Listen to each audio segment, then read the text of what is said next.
নমস্কার সবাইকে, সবাই কেমন আছেন?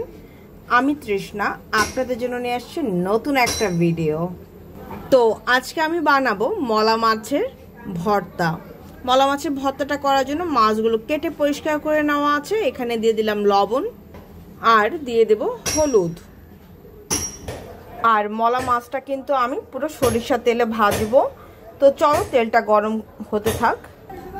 আর মাছের মধ্যেও দিয়ে দেব 1 চা চামচ সরিষার তেল। দেখো মাছের তেলটা কিন্তু খুব সুন্দর মতো গরম হয়ে গেছে। ঠিক এই সময়ে আমি মাছগুলো ভেজে নেব। মাছটা কিন্তু খুব সুন্দর করে মচমচা করে ভাজতে হবে।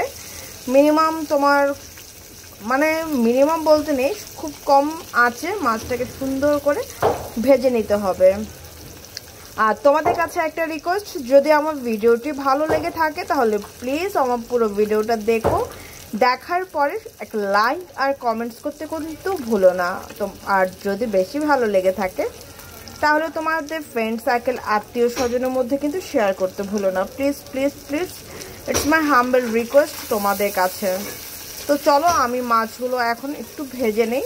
তো ভর্তা করার জন্য কি কি লাগছে সেটা তোমাদের সাথে শেয়ার করছি।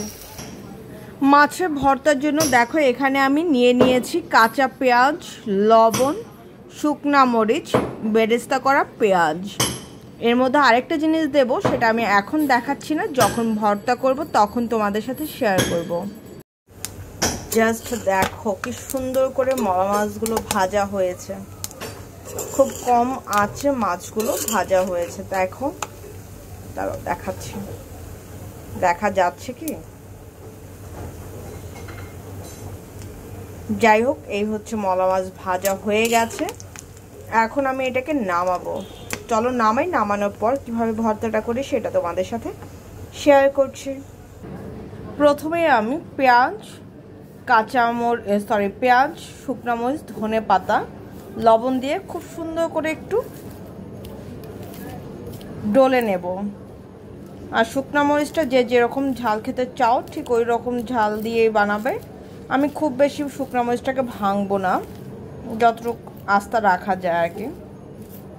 তোমাদের যে বলেছিলাম না যে আরেকটা জিনিস দেব, সেটাই হচ্ছে ধনে পাতা। খুব সুন্দর করে ডলে ডলে কিন্তু পেঁয়াজটাকে মাখতে হবে। দেখো খুব সুন্দর করে মেখেছি। এখন এর মধ্যে দিয়ে দেব তেল। দেখো আমার কিন্তু পেঁয়াজটা খুব সুন্দর করে ডলা হয়ে গেছে। এখন খুব বেশি তেল দেব না, কারণ মাছটাকে তো আমার ভাজা হয়েছে সরিষার তেল দিয়ে। আর এর মধ্যেও কিন্তু আমি মাখছি, সেটাও সরিষার তেল দিয়ে। তো আমি দিয়ে দিলাম আমার প্রয়োজন অনুযায়ী সরিষার তেল। তোমরা জাস্ট একবার হলো এইভাবে খেয়ে দেখো, ট্রাস্ট মি, দারুণ লাগবে, দারুণ।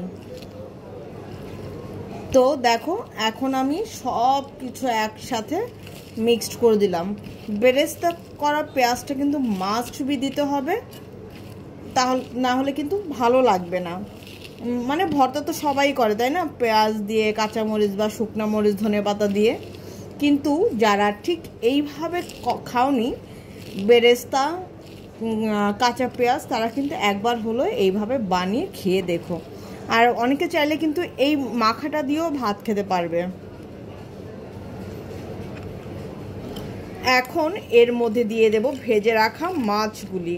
জাস্ট মাছ ভাজাটা দেখো তোমরা, দারুণ হয়েছে।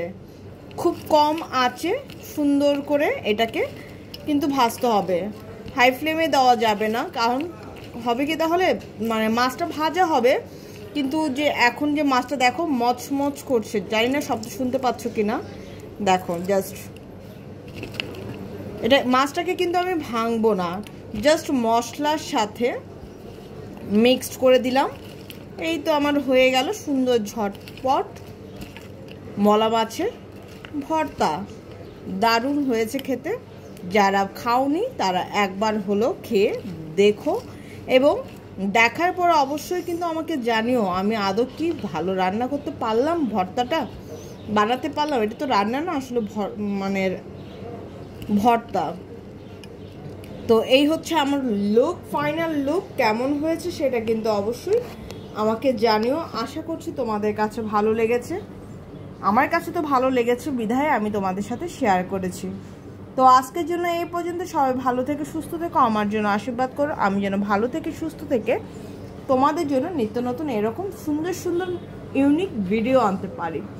সো আজকের জন্য এই পর্যন্ত। টাটা, সুস্থ থেকো, ভালো থেকো, আর পারলে শেয়ার করে দিও, আর লাইক করতে কিন্তু ভুলো না। আর আরেকটা কথা, যারা এইভাবে বানিয়ে খাবে ভর্তাটা, তারা প্লিজ গরম ভাতের সাথে খাবে, আর কেমন হয়েছে খেতে অরিজিনাল রিভিউটা দেবে, আমার খুব ভালো লাগবে। টাটা।